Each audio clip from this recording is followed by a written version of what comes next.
Let's now move on to another global story that WION has been closely tracking. We have yet another military takeover in Africa. Soldiers have now seized power in Burkina Faso.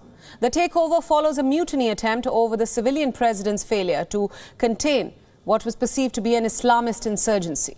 Burkina Faso's army has ousted the president, Roch Kabore. They have suspended the constitution, dissolved the government and the National Assembly, and have announced the closure of the country's borders. The announcement was made on state television. The statement added that the announcement said that the takeover had been carried out without any violence and that those detained were at a secure location. The announcement cited the deterioration of the security situation. It also accused the president of failing to unite the West African nation. The statement was made in the name of a previously unheard-of entity, that is the Patriotic Movement for Safeguard and Restoration, or MPSR. It said that this movement would re-establish the constitutional order within a reasonable time.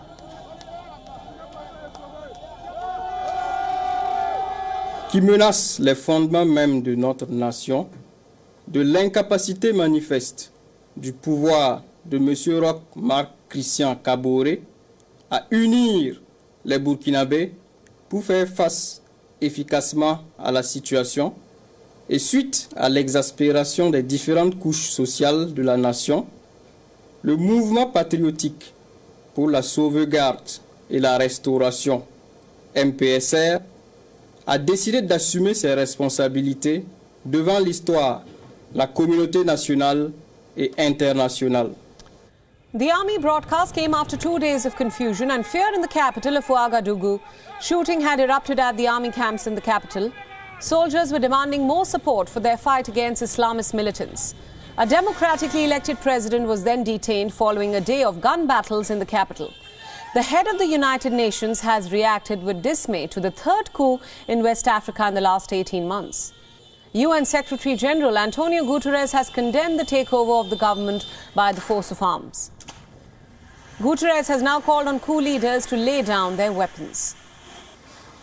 Meanwhile, hundreds of residents gathered in Ouagadougou to celebrate the takeover. The leader of the Save Burkina Faso movement spoke to the crowds. Listen in.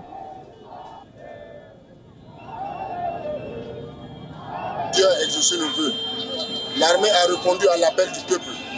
Le président Roch Marc Christian Kabore a été destitué.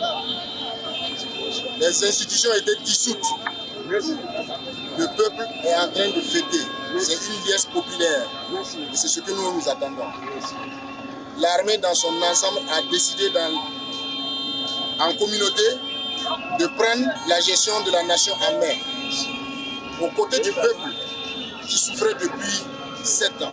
On est vraiment dépassé de la situation. On était tellement coincés qu'on ne savait plus quoi faire. Tout est bloqué. Le commerce, même l'administration, tout est bloqué. On ne se comprenait plus. Et c'est pourquoi je suis content et j'espère qu'au moins nous serons soulagés. Landlocked Burkina Faso is one of West Africa's poorest countries despite being a gold producer. The country has experienced numerous coups since independence from France in the year 1960.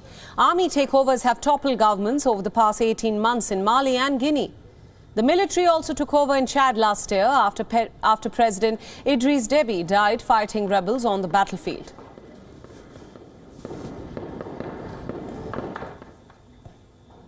Now, for more details on this recent coup, we are now joined by Richard Ashton, the West Africa correspondent for the Times of London, who joins us now from Lagos in Nigeria.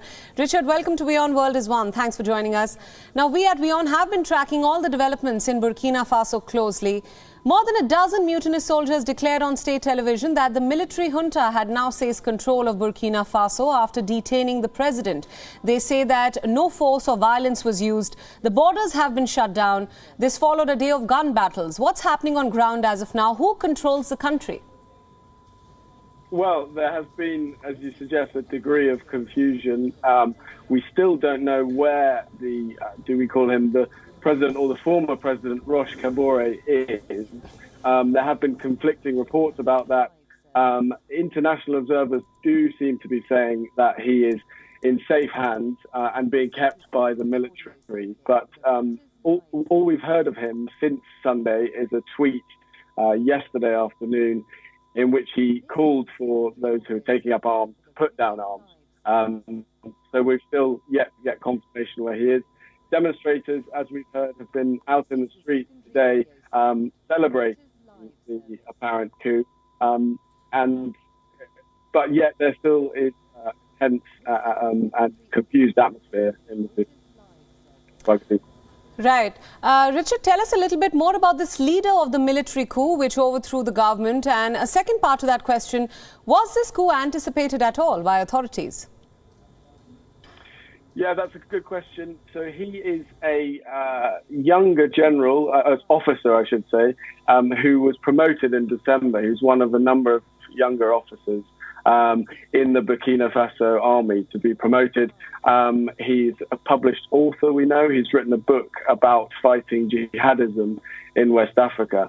And he himself has experience of fighting the Islamist insurgency in West Africa, unlike many of the older generals who were deposed and whose deposing the younger generals have called for. So one of their points, the coup plotters, is that the army needs to be run by people who have experience of fighting. Burkina Faso had a fragile stability up until the insurgency arrived in about 2015. So some of the younger soldiers have been on the front lines, the older ones haven't, and they believe that it's their turn to take over. Some analysts will tell you, however, that the problem is not the personnel, it's simply that the Burkina Faso army is woefully under-resourced, and this change to personnel is unlikely to make much difference. Right, Richard, just wrapping up our discussion here, my final question for you. Burkina Faso happens to be one of the poorest nations in the region. With this recent spate of instability, what lies ahead for the nation? Well, it remains to be seen. There are other countries will be looking on with interest. We've obviously seen a number of coups in just a few months. The fact that lots of people have been out in the streets today and the coup resulted from weeks and months of demonstrations suggests there is a degree of popular support for the coup, and also suggests that the junta will be unlikely to move quickly back towards democracy because they've got that public support.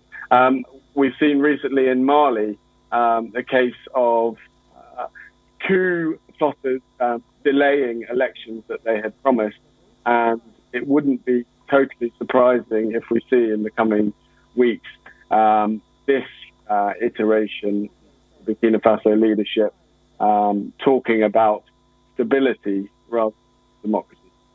Richard Ashton, thank you so much for all those insights, and thanks for joining us on WION.